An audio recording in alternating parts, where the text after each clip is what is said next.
जो माननीय राहुल गांधी जी हैं वो भारतीय जनता पार्टी और आरएसएस को सत्ता का भूखा बता रहे हैं।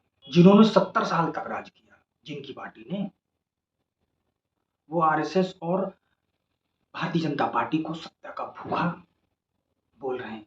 या खुद को सोचना चाहिए कि सत्ता का भूखा कौन था और सत्ता में काबिज रहकर भी कार्य नहीं किया। जो खुद को सोचना चाहिए। और खुद को नहीं पता है, जो निकले थे भारत जोड़ो यात्रा के लिए, भारत जोड़ रहे थे, वो भारत टूटा था क्या? जो माननीय राहुल गांधी जी भारत जोड़ो निकले थे, जोड़ रहे थे वो, और उन्होंने शायद 2024 के चुनाव के लिए, शायद क्या 2024 के चुनाव के लिए ही निकले थे ये कि हम भारत जोड़ेंगे। और उनको लगता है कि माननीय नरेंद्र मोदी जी ने भारत तोड़ा है, उनके परिवार ने नहीं। जो 70 साल तक जिन्होंने राज्य किया, उन्होंने नहीं तोड़ा था। नमस्कार दोस्तों, आपका बहुत बहुत स्वागत है हमारे चैनल में। मैं विजय शर्मा। आज हम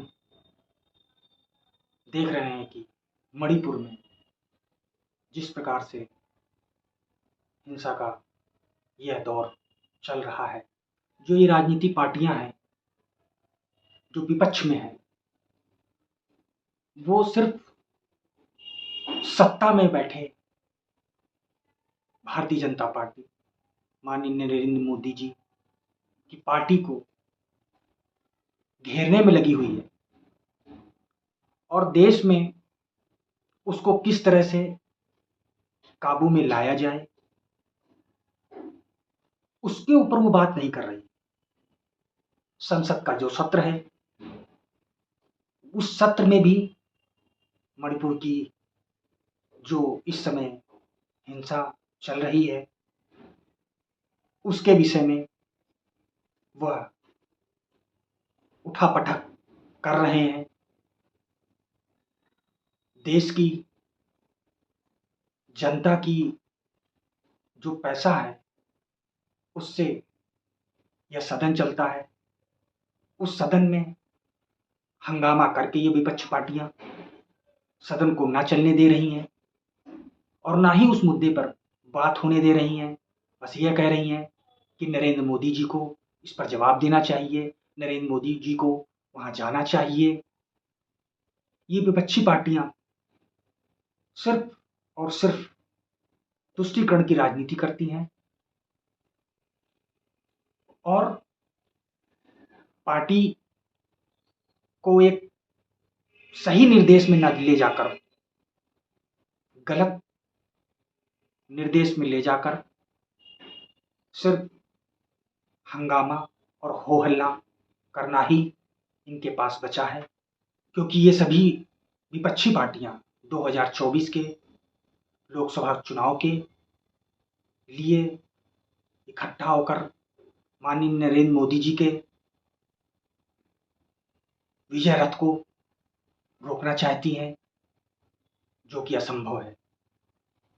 मैं आपको आगे बताता हूं कि जो मणिपुर में यह हिंसा चल रही है, उसके विषय में माननीय राहुल गांधी जी ने क्या कहा है। मणिपुर हिंसा को लेकर गुरुवार 27 जुलाई को राहुल गांधी ने युवा कांग्रेस के वर्चुअल कार्यक्रम में बीजेपी आरएसएस को सत्ता का भूखा बताया। जो माननीय राहुल गांधी जी हैं वो भारतीय जनता पार्टी और आरएसएस को सत्ता का भूखा बता रहे हैं। जिन्होंने 70 साल तक राज किया, जिनकी पार्टी ने, वो आरएसएस और भारतीय जनता पार्टी को सत्ता का भूखा बोल रहे हैं। या खुद को सोचना चाहिए कि सत्ता का भूखा कौन था और सत्ता में काबिज रहकर भी कार्य नहीं किया।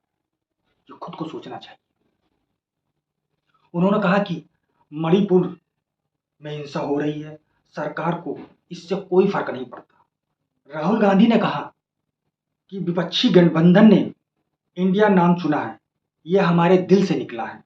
नरेंद्र मोदी को इतना घमंड है कि उन्होंने इस पवित्र शब्द इंडिया को भी गाली देना शुरू कर दिया है। यह माननीय जो राहुल गांधी जी हैं उनके शब्द हैं कि भारतीय जनता पार्टी और प्रधानमंत्री नरेंद्र मोदी जी इंडिया शब्द से तकलीफ है, यानी उनको गाली दे रहे हैं। इस तरह का शब्द वो प्रयोग करते हैं माननीय राहुल गांधी जी, और खुद को नहीं पता है। जो निकले थे भारत जोड़ो यात्रा के लिए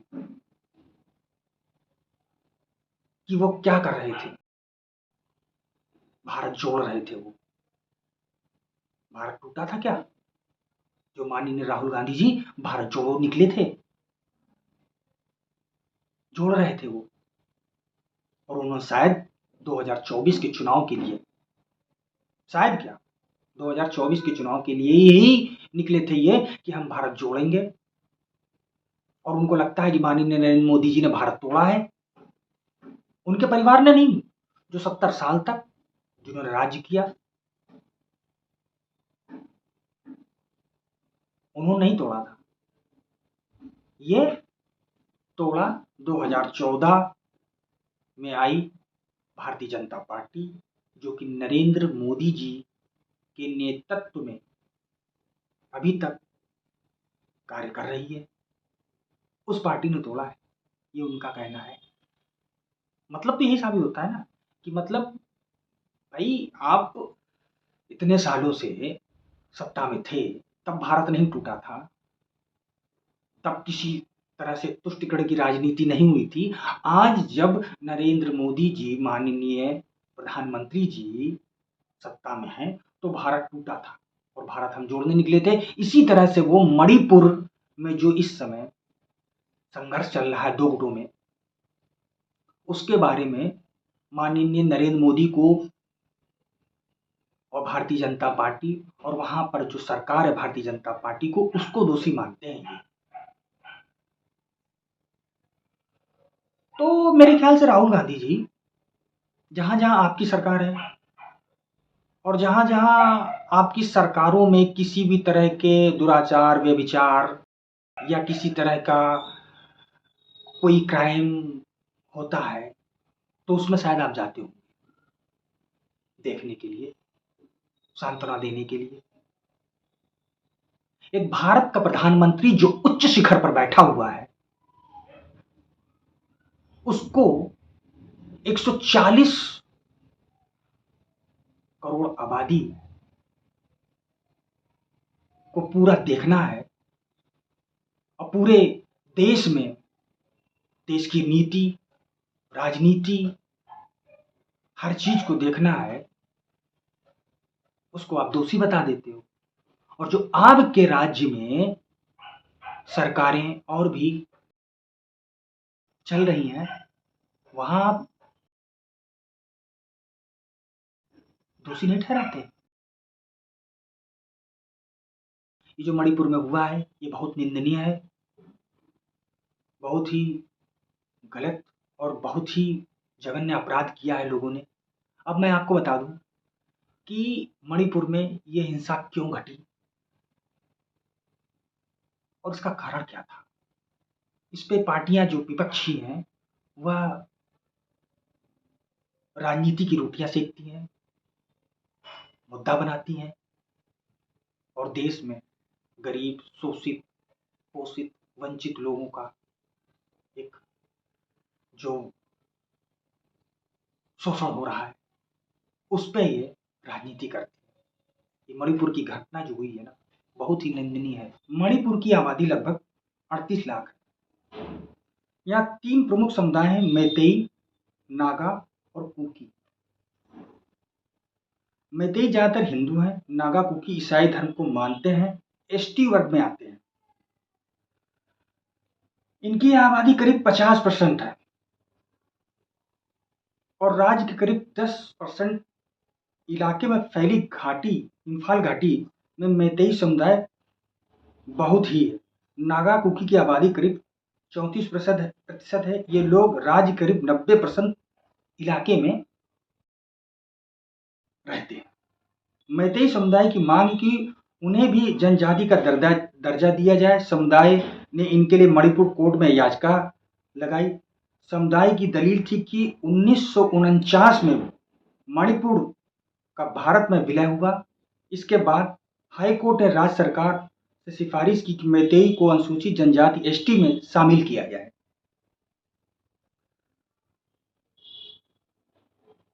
हाई कोर्ट ने वहां की राज्य सरकार को बोला कि इनको एसटी में शामिल कर लिया जाए। मैतेई जनजाति वाले मानते हैं कि सालों पहले उनके राजा ने म्यार से कुकी को युद्ध लड़ने के लिए बुलाया था। इसके बाद ये स्थायी निवासी हो गए। इन लोगों ने रोजगार के लिए जंगल काटे और अफीम की खेती करने लगे। इससे मणिपुर ड्रग तस्कर का ट्रायंगल बन गया। यह सब खुलेआम हो रहा था। इन्होंने नागा लोगों को लड़ने के लिए आर्म्स जो हथियार थे ग्रुप बनाए, उनके आर्म्स ग्रुप बनाए। बाकी दोनों जनजाति मैतेई समुदाय के आरक्षण देने के विरोध में। इनका कहना है कि राज्य में 60 से 40 विधानसभा सीट पहले से मैतेई बहुल घाटी में है। ऐसे में एसटी वर्ग में मैतेई को आरक्षण मिलने से उनके अधिकारों का बंटवारा होगा। इन कारणों से दोनों समुदाय में एक संघर्ष छिड़ गया। तो ये जो राहुल गांधी जी ने आरएसएस और बीजेपी सरकार को कहा है कि ये सत्ता के भूखे हैं, तो उनको खुद सोचना चाहिए कि ये जो पीछे उनकी सत्ता थी उसमें वो अपने कार्य में कितना खरे उतरे, और जिन राज्यों में उनकी सरकार है उसमें वो कितना खरे उतर रहे हैं, वो पहले अपने आप को देखें। जो हमारे देश के प्रधानमंत्री है माननीय नरेंद्र मोदी जी, वो खुद संज्ञान ले रहे हैं इस पर। यह वीडियो अगर आपको अच्छी लगी हो तो इसको लाइक, शेयर और सब्सक्राइब जरूर करें।